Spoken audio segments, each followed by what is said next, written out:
First, welcome to everybody, and I hope you are all getting something to eat here.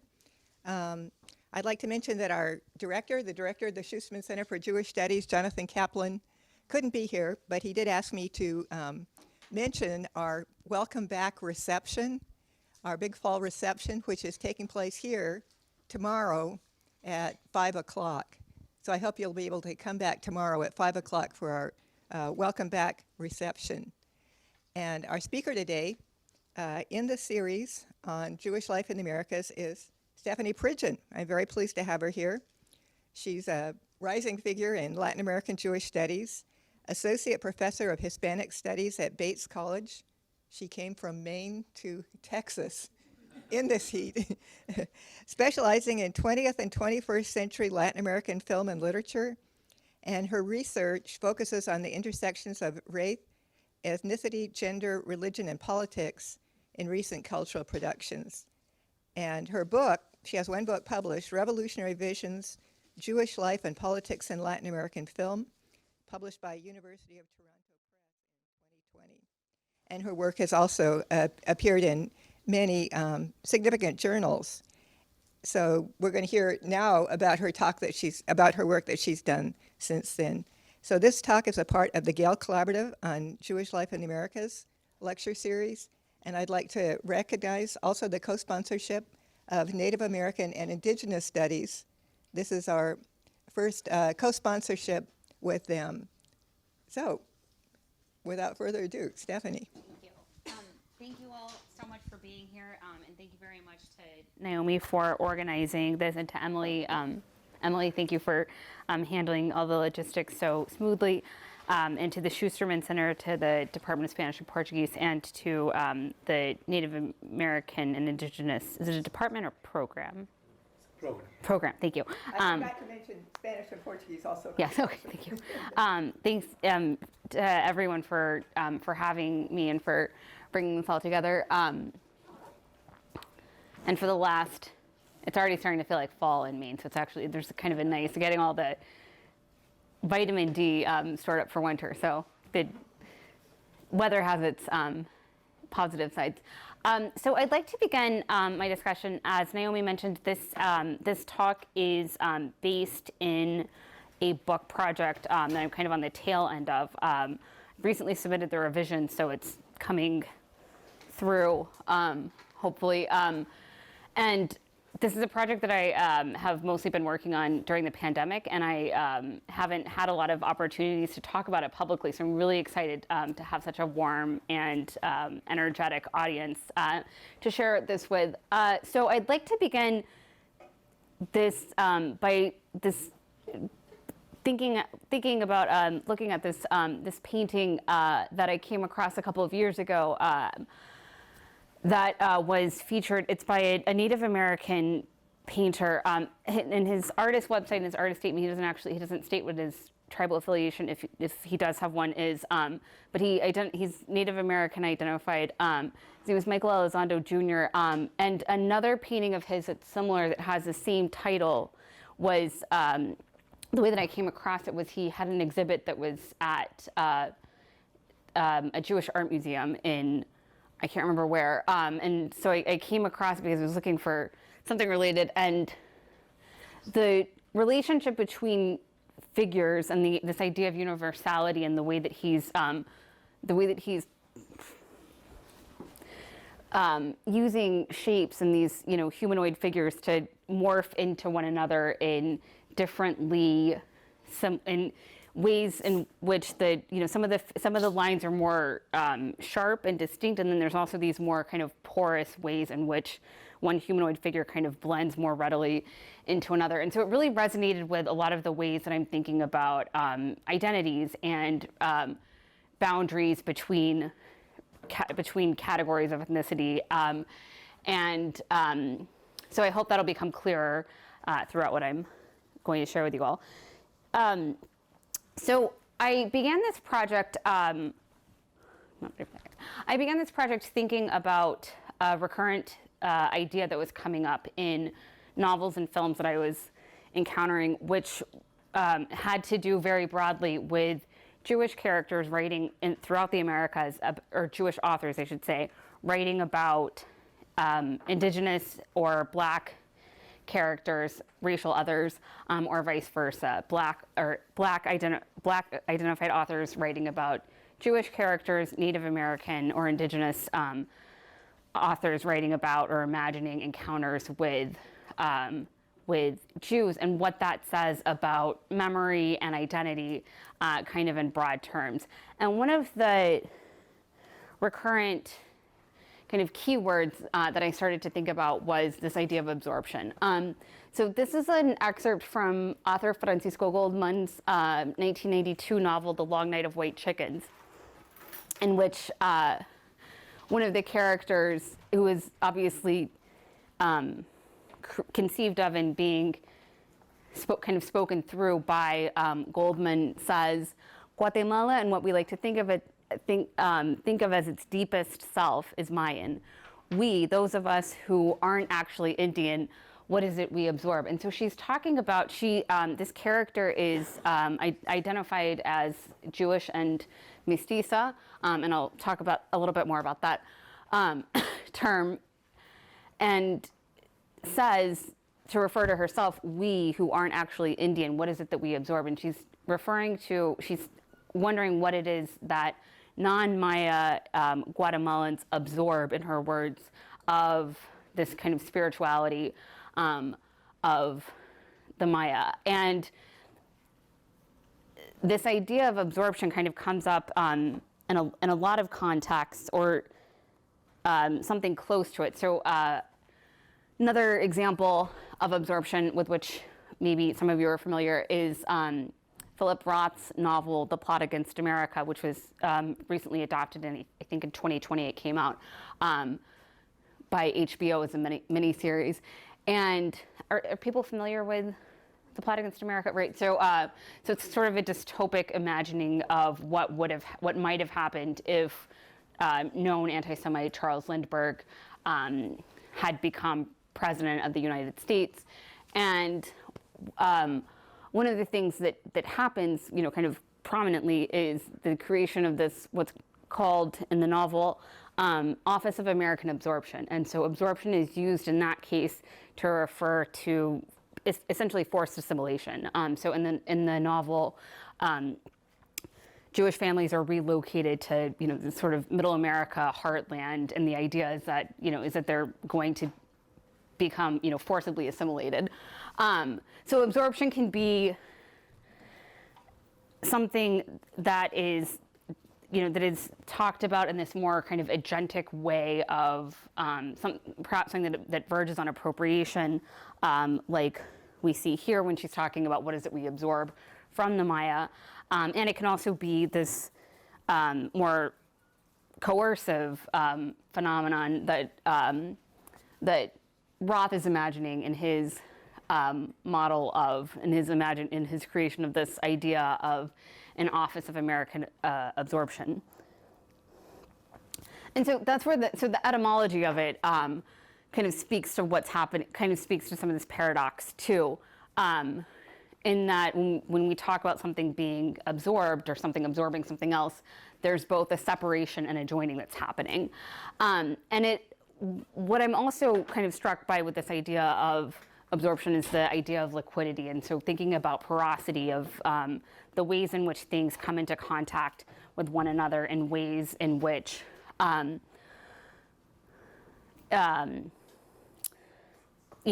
things aren't necessarily just coming into contact as two separate things, but kind of mixing more. And so that gets to these phenomena of racialized memory and of racialized mixture that I'll talk a little bit more about, that can be problematized by very different notions of mainstream culture, right? So mainstream also, when thinking about, we're talking about mainstream, that's also a figurative use of language that's related to water and to how things flow into one another.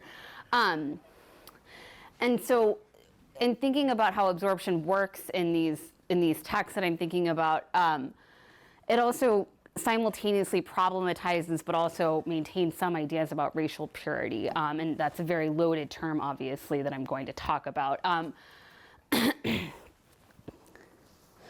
So that relates to a lot of ideas about models of racial mixture in Latin America. And I just want to disclaim that these are very, very, very rudimentary kind of explanations that I'm going to run through here of these terms. And for some of you, I'm sure they're things with which you're very familiar. But I'm talking about them here just to help make a case for why it's useful critically to be talking about North American and Mesoamerican and South American literature and culture in comparison with one another, because of what these paradigms and these critical understandings about race and racial mixture in Latin America might offer to how we think about the relationship between Jewishness and racial and ethnic categories in the U.S.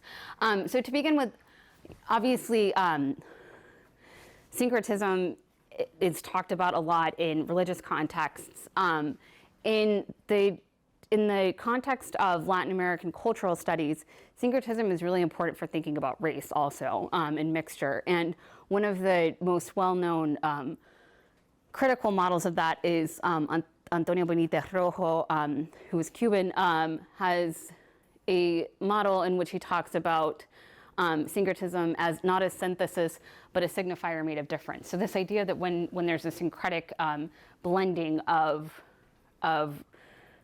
race and or religion, that the signifier itself is made of difference, which he's distinguishing from a synthesis. So that basically the idea is that difference is still maintained within something that is new or syncretic, right? And then mestizaje or racial mixture is obviously widely discussed and debated, and has evolved. The discussions around mestizaje have evolved over centuries in Latin America.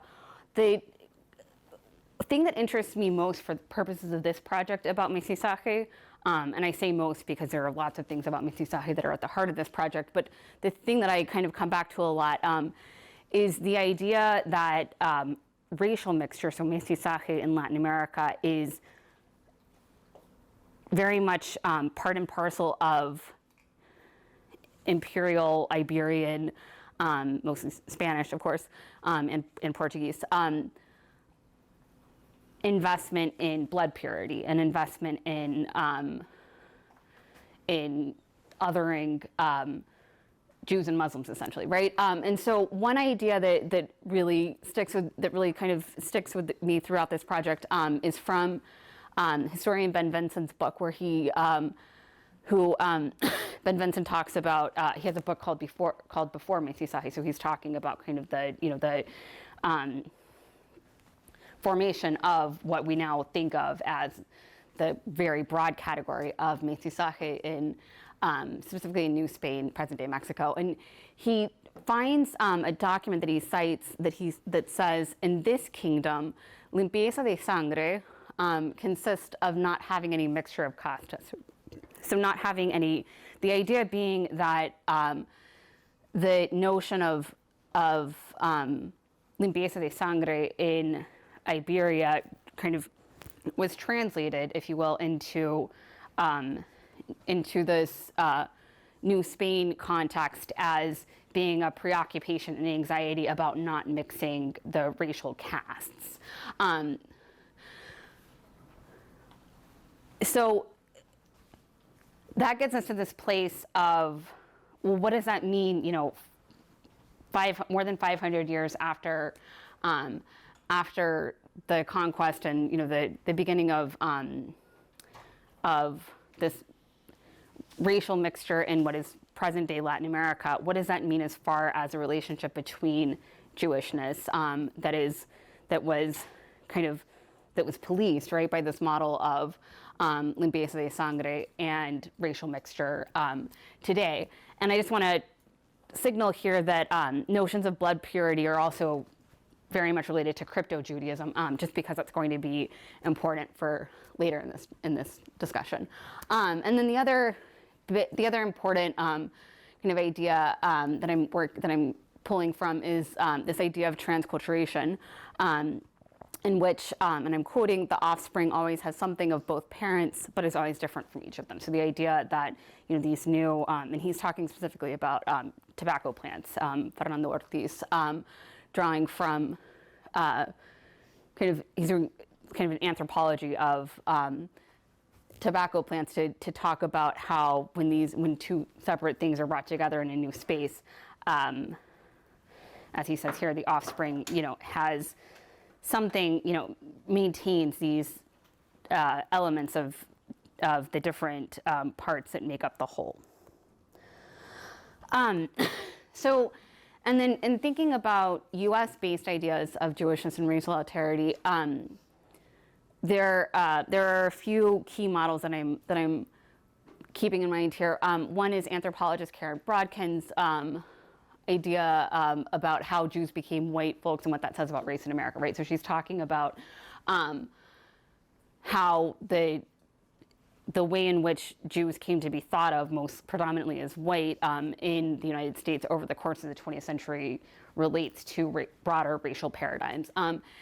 And she says, and I'm quoting, "One could become an American by asserting one's own white superiority over African Americans." So she actually specifically references her own mother and talks about how she's observed this in her own family. And then there's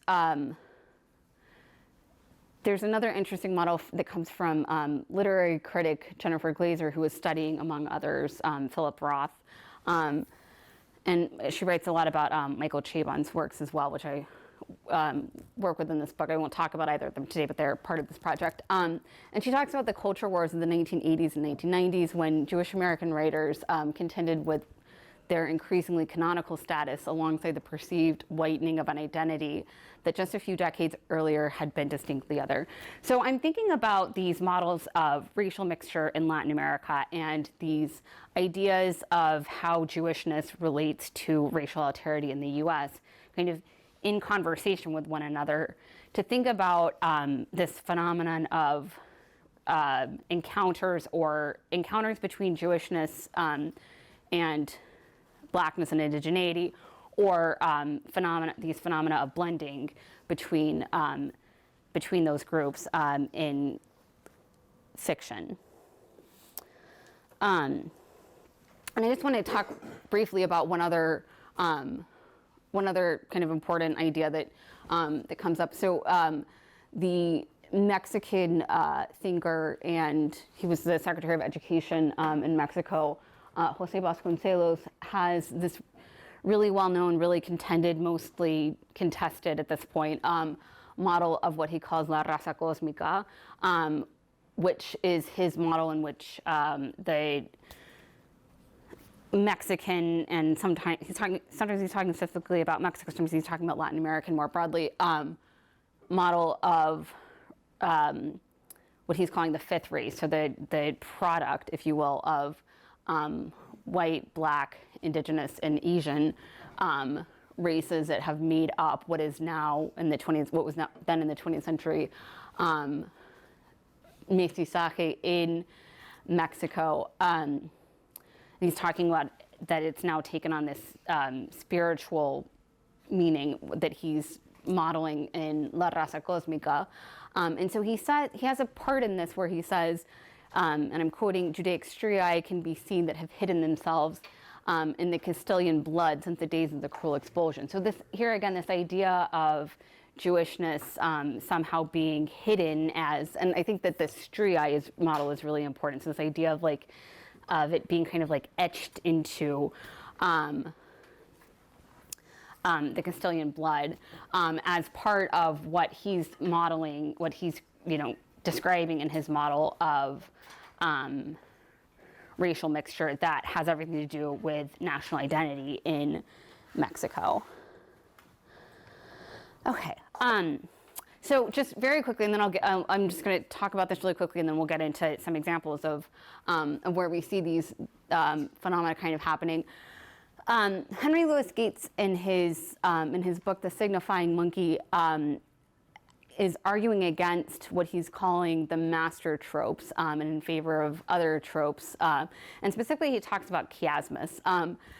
So I'm really interested in thinking about chiasmus as an aesthetic, or as, you know, kind of a leitmotif sometimes in these works that I'm talking about, because it's something that comes up a lot. And I think that what it's often doing is rejecting or kind of nuancing, moving past in some ways, attempts to analogize. So I'm sure that anybody here who has followed any kind of, you know, debate about Jewish identity on Twitter, for example, right, where there are these constant conversations about comparing genocides, or about whether it be the Holocaust versus slavery, or things like that. There's often, as Michael Rothberg talks about in his book, Multidirectional Memory, a problem of what's called competitive memory that often has to do with attempts to analogize, or attempts to like debunk an analogy. And so I see these moves away from analogizing experiences or identities or oppression as a really important way to nuance that conversation. And so I'm going to talk a little bit more about what that looks like. But I'm borrowing from Gates's model here in the signifying monkey. So the most kind of obvious example that I observe of this in the work that I discuss is in Louise Erdrich's novel, The Master Butcher's Singing Club, where, and I'll explain the plot a little bit more because it's important and also a little bit complicated. But we have in this novel a native character who explains why his Jewish lover wasn't aware of native people, was surprised to meet him, by saying, oh, well, he didn't know who I was because there's no Jews on the reservation. So he's flipping, he's not saying he didn't know who I was because there are no natives in his Jewish in his Jewish family, or where he was from. He's applying this kind of reciprocal model of identities and their relationships to geographical spaces to explain why this person didn't know who he was. So that's the kind of thing that I'm finding as a through line in these texts. That, as I said, I think is doing something different. Is kind of messifying these ideas about identity categories and how they relate to geographical spaces and to encounters between, in this case, Jewish and native characters. And obviously, I'm sure everybody knows who Louise Erdrich is. This novel has been, was sort of reviewed has been kind of accepted as the novel in which Erdrich is imagining the German side of her family. So her father was German, and her father's German American, and her mother was native. Her father was not Jewish, and there are only a few. This Jewish character in this novel is a very minor one, and there's only 2 Jewish characters, and I'll say a little bit more about that. But I also find it really interesting that for Erdrich to go back to her father's history of his family and immigrating to the United States, she's drawing on and including and incorporating Jewish characters to do so. So the discussion of this novel is part of a chapter in which I'm talking specifically about, as I mentioned briefly, native authors who are talking about Jewish characters in the case of Erdrich, or Jewish authors who are talking about native characters in the case of the other 3. So as I said, we all know who Louise Erdrich is, right? So in this novel, she's, as I mentioned, she's drawing on ideas of Jewishness, and specifically secret Jewishness. So as I mentioned, there are 2 Jewish characters in this novel. One is really minor, but we have that really interesting explanation of the relationship between him and the the native character, which I'll talk more about. And the other one is, so the novel focuses on the protagonist Delphine, who befriends a woman and her husband who have immigrated from Germany to the U.S. following World War I. The man dies, the wife, Eva, dies after they arrive in the U.S. And what is revealed to the protagonist Delphine is that their baby was not the biological child of her husband, but rather of someone who passed away in World War I before they left, and who was Jewish. And the child of that baby grows up never knowing that his father was a Jew. So there's kind of this interesting way in which she's incorporating something like secret Jewishness into this novel, and the other really, and so the main character Delphine marries the widow, who and raises his kids with him, including the one who has a different father and was Jewish, but didn't know that his father was not the man who raised him. And Delphine also is, we learn at the very end, or towards the very end of the novel, is the daughter of someone different than most of the people in the village think that she is, who is kind of posited as this voice of collective historical memory, specifically related to the Battle of Wounded Knee. So there's kind of this coupling of those two secret backstories in these, what are kind of presented as foil characters in this novel, that I find really interesting, as far as the way in which she's talking again about these relationships between identities and between Wounded Knee and this interwar period. The boy who was the child of Eva and the Jewish man goes off to fight in World War II and is a pilot, and eventually he doesn't die in the war, but he dies years later from complications of injuries sustained in the war. So those two historical paradigms are really kind of coming together here.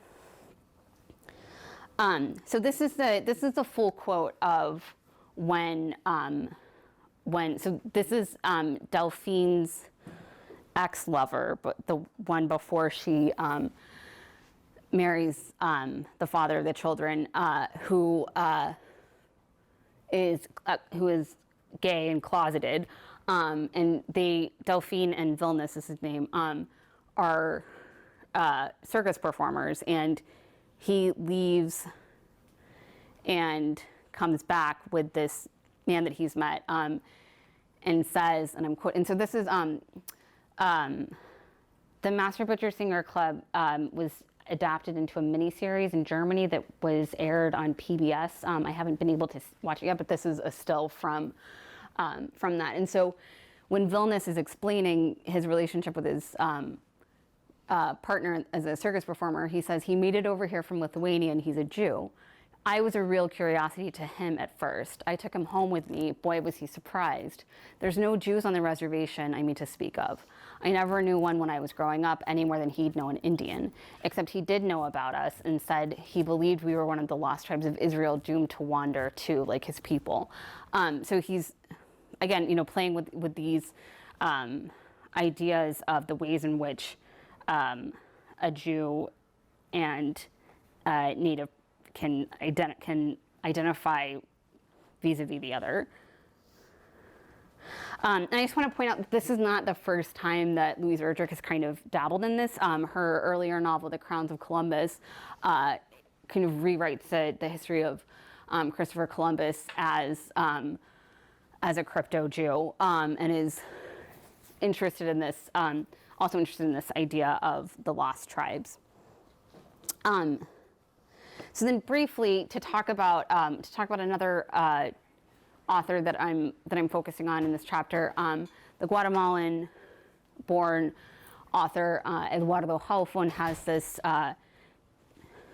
novella called Mañana Nunca Lo Hablamos, Tomorrow We Never Did Talk About It, in which he has, so he's a Guatemala-born Jewish author who is the son of immigrants from various countries and finds himself in this highly autobiographical novella, kind of reflecting on the political violence and the political paradigms that the political and racial paradigms, I should say, that he witnessed as a child but never fully understood. I'll go back to this one just so the novella is set in the years leading up to 1981, so it's set over 5 years between 76 and 81, which was a big moment in the civil war in Guatemala when there was a lot of violence, and so the family ends up leaving Guatemala for Miami. And the part that I'm going to talk about next, the excerpt from the end of the novella, is the child who is 10 or 11 at the time, talking with his dad and trying to figure out what's going on in the country. And he's asking, he's essentially asking here, and I have the original English text and then my translation.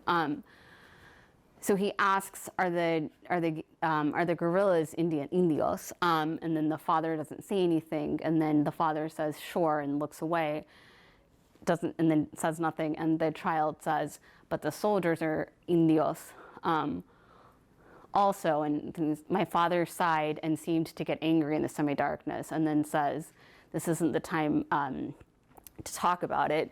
You see, we're going to wake up your brother. You'd better go to sleep and, sorry, I didn't translate, lo hablamos mañana. So he says, we'll talk about it tomorrow, but then they never talk about it. So the father never explains why, never answers this question that the little boy has of why are both sides of this political conflict Indios in their term, which is obviously an imprecise term in and of itself. So the idea is, what I'm seeing in this text is that this young Jewish child is not able to find where he or his family fit into this nation and into this political conflict in any way, right? Because of the way in which this political moment and the Guatemalan nation are kind of codified ethnically. And so he says, so then there's a moment earlier where he talks about a moment that a story that his grandparents had told him, and says, remembers the grandmother telling him, as in the context of his immediate family leaving the country for Miami, it's good that you're going. There are too many bullets in this country. And then it says, I was left thinking about the bullet hole still in the window of my grandparents' dining room, a small round hole made by a gunshot from their neighbor. They said, an old and often drunk man, they said, who hated Jews. So he's equating in some ways, or at least pairing together the idea of the state violence that's happening now and this family anecdote that may or may not, that's kind of belied, the veracity of it is belied a little bit by the repeated they see on, right? Like, they told me this, but I'm not sure that it's necessarily true. That this gunshot came from a neighbor who drank and hated Jews, right? So there's this process as he is both observing that his family doesn't necessarily have a clear side or a clear role in what's happening socially in the quote that I just showed, and then here there's this kind of subtle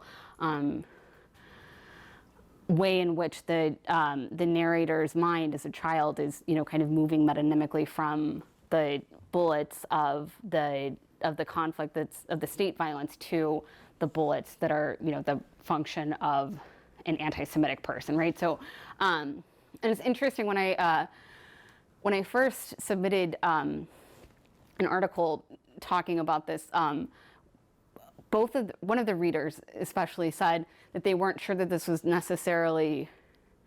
Oh, sorry, no, it wasn't this part. It was there's another part in the novella where where he remembers a soldier tinkering with the mezuzah by his house, and they explain and asking what it is, and when they explain what it is, he rips it off the wall. And a reviewer said, "Well, I'm not sure that's actually anti-Semitic. It's just ignorant of." And so it's kind of an interesting. It's an interesting thing to think about. I don't agree with that reviewer necessarily fully, but I take their point about what's a distinct, that perhaps subtle distinction between ignorance toward the Jewish communities in a place like Guatemala that has such a small Jewish community and outright anti-Semitism. But here there's kind of this suggestion that there's something similar possibly between state violence and anti-Semitism in Guatemala. And Francisco Goldman, whom I quoted at the very beginning, not in that novel, but in his more recent novel titled Monkey Boy, talks about that a little bit more because he's also Guatemalan and Jewish. So this last quote that I have from the Halfon novella also positions this young Jewish boy as being on the outside of this conflict. So he says, "The first shots had rung out at 10 in the morning. I didn't hear them, but I knew from the serious looks on the faces of my classmates, on Oscar's face, that something important had happened." So there's this idea of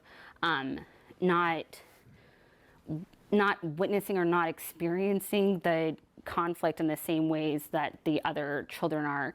And he never says explicitly that he feels like an outsider to this because he's Jewish, but it's sort of implicit. And again, reading these moments through the context of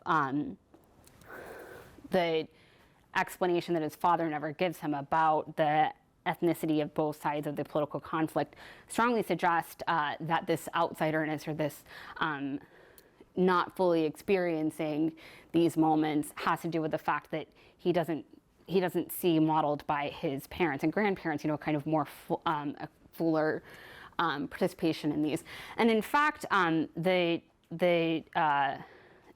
author's grandfather was kidnapped by an insurgent group. And so there was, and he writes about that more in a more recent, a long short story that he wrote that came out a few years after this text. So there are political, allegiances, so to speak, within his family, but he's talking about, he's really focused on not knowing what those were growing up in this context as a kid who is a child of, he really focuses on the fact that all of his grandparents immigrated to this country, and therefore, to his mind, and that therefore is very fraught because it's certainly not, necessarily true. But from his perspective, that had a lot to do with the fact that he never fully understood the country in which he was born and never fully understood these moments of political chaos. And then there is another part. There's another part in this novel where he talks about. It begins with an earthquake in 1976, and he talks about seeing a young indigenous child, and he actually doesn't describe him as indigenous. He describes him as un niño moreno, which is also an imprecise term. But it's kind of, suggested by the context that he's not light-skinned like the other friends that the narrator normally is around, whom he describes as who is more or less my age. And so there's this moment of like something closer to an empathic identification with someone who's out of his social group that's along racialized terms. But again, there's these, there are kind of these inflections of this, and the narrator never fully makes sense of them. So, and so what I see in Halfland's novel is, in the novella, is sort of a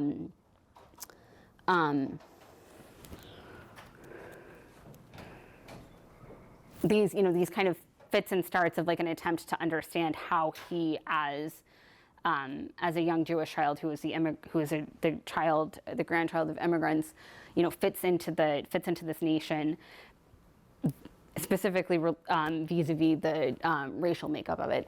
So to go back to this painting, and then I'd love to open up for questions and comments. There are these there are these kind of different pathways, I suppose, to how shapes and figures are sort of delineated, and the porosity between them, and how people from distinct categories are kind of coming into contact or not with one another, and this idea of absorbing, whether it's absorbing absorbing through racial mixture, or absorbing through these interpersonal moments between people from racial categories, how all of that kind of informs the way in which people perceive their identities vis-a-vis others. So thank you all so much again for being here. Thank you so much for organizing. And like I said, I would love to take comments and questions. Well, many thanks to Stephanie for letting us see what you're working on currently, and it looks like it will appear in print in the not too distant future, hopefully. That's the hope. Yes, and hopefully with this image, I'm trying to work out with the artist this image as a possible cover art. And she has invited us to do questions and answers. The only thing I would ask is that people who are asking questions use the microphone so that it'll be recorded. So, questions, comments?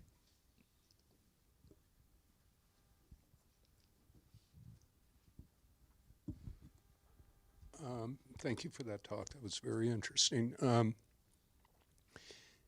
For almost 15 years, I've been involved in a project here to try to preserve a recreational or a golf course that was the first course in the South to be desegregated. So we've used that history.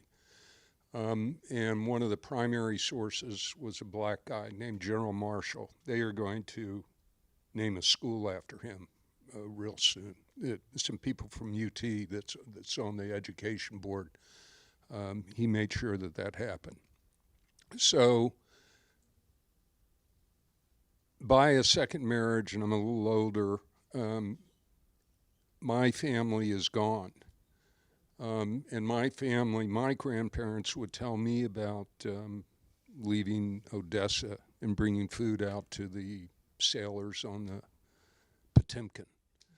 And my father fought in the Second World War. My daughter didn't have those stories, so I asked him to come and talk to my daughter about his experiences, kind of a surrogate grandparent.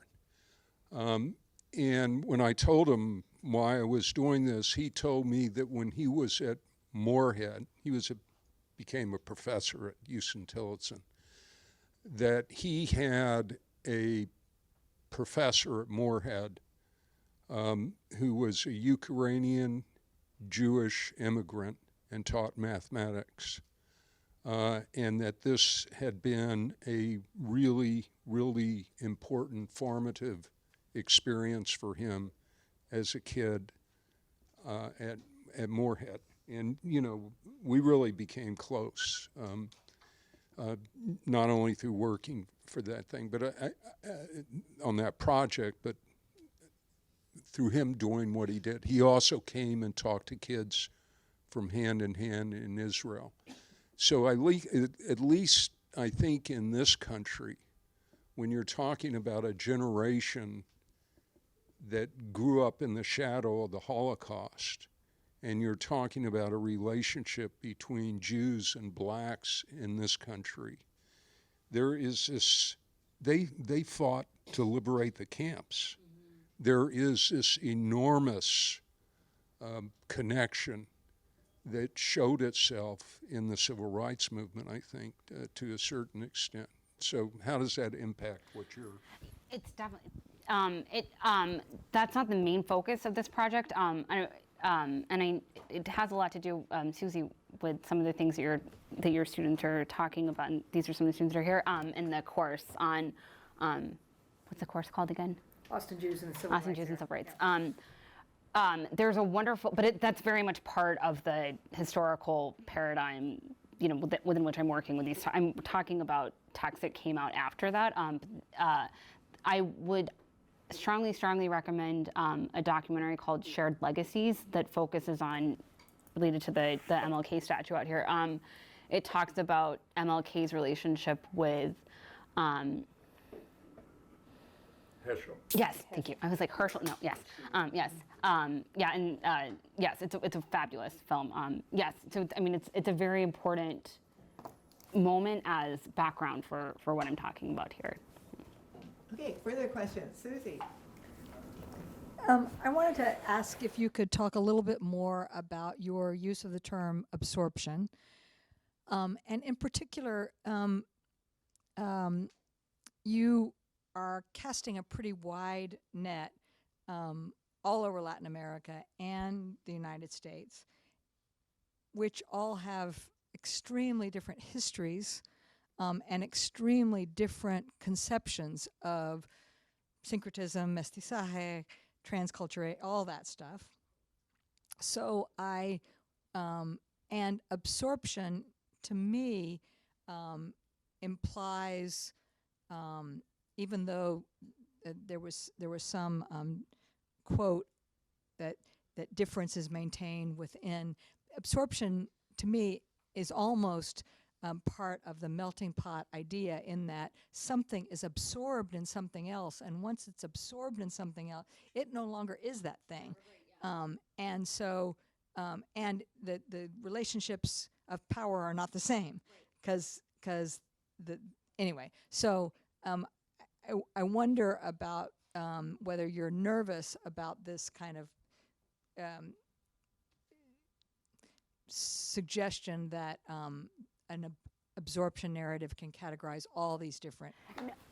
Right. Well, yeah. So I think, to your point, there's a way in which the entire project is a project of absorption, insofar as it's casting all these things. But to be clear, I don't mean absorption in a. I'm not thinking of absorption as a positive thing, right? But I think that it, and exactly, very much, there's differing racial paradigms in all of the countries and within all of the countries that I'm talking about.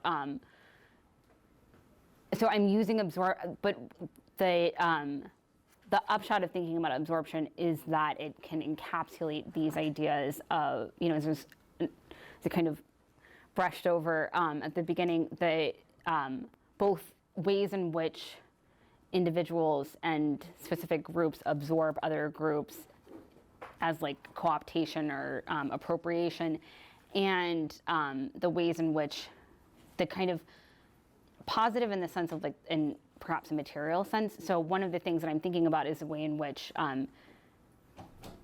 specifically, European Ashkenazi Jews have been absorbed into whiteness, and also have absorbed and certain facets of whiteness as a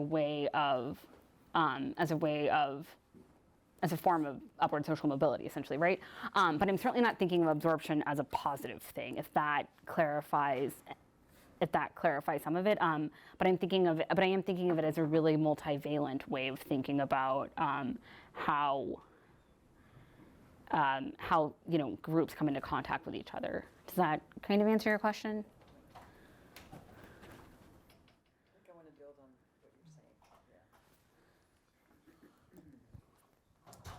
Yeah, no, this is very provocative. Just the word absorption, and I'm thinking of, I can't help but think of the tiki torches in Charlottesville and the replacement theory. And they're talking about Jews, and that, but they're also talking about absorption without using the word absorption, right? That they're gonna go away. Right. They're over.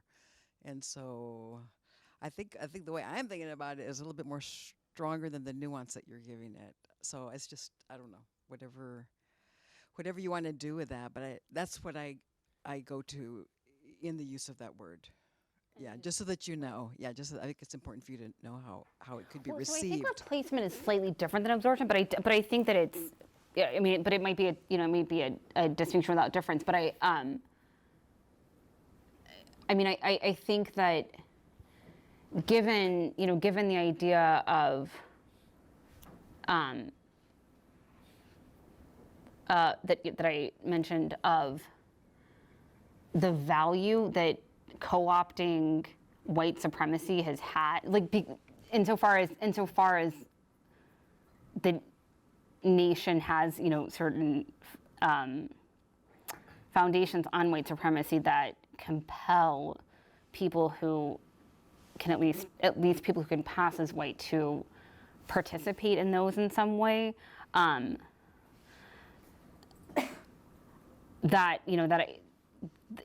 The Charlottesville thing is kind of part of what I'm talking about, right? If that makes any sense, right? How do I put this? Is that kind of what you're thinking about? That there's not enough of a distinction between that function of white supremacy and. Well, I think it just how it travels across contexts. Yeah. Could be complicated, right? So I think I understand it better what you're saying within the Latin American. I mean, when you're caught between two Mayans, two Mayan communities, right? Right. That's different from being caught. Oh, of course, right. Between white and blackness or other groups. Yeah. It's just a different context. So I don't know. I don't know how to. Well, it's interesting because white supremacy is on a spectrum, right? And we often think about white supremacy as just being, the tiki torches, when in fact, if we're looking at this through the lens of something like what Karen Brodkin is saying, it can be much more subtle than that. Oh, maybe somebody else can.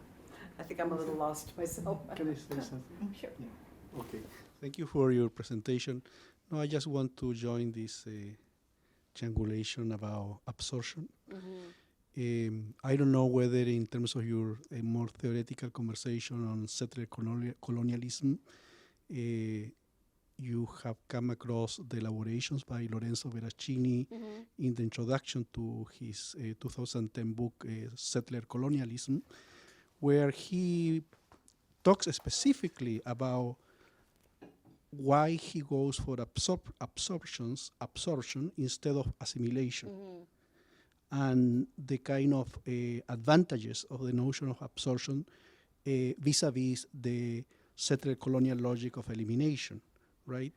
And then I don't remember what exactly he says about assimilation as slightly different from absorption. And so I think that's a kind of terrain for this kind of discussion in terms of a further more theoretical elaboration, and then how to deal with that, as Angela is pointing out, in terms of contextual differences across regions and across peoples. Of course, yeah, no, and so that's exactly what I'm getting at. That when I'm saying that it's both what is done to people and what people do, which is different from assimilation, right? Because that's the way in which absorption is a more capacious framework than assimilation, because it can be both, like I said, ways in which individuals or minoritized groups assimilate into broader culture, and also the ways in which other groups appropriate or absorb. And what's specifically tricky about talking about Jewish groups is that we're often talking about both, right? We're talking about both assimilating to survive and thrive, and also absorbing or co-opting perhaps elements of other racial and ethnic groups. Do we have a last question? Hi.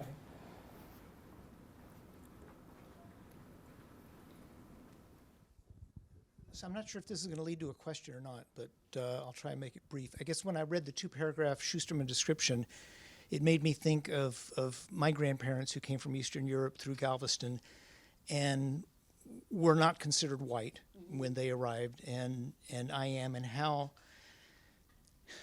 I don't know if this is stuff that you have worked on or studied, of how white supremacists or how the concept of whiteness has grown. I mean, yesterday was it Enrique Tarrio, the Proud Boy, who was from Cuba, is sentenced for being a white supremacist. And Stephen Miller is one of our boys who was worked for Trump, and he is way out on the far end of his racial thinking.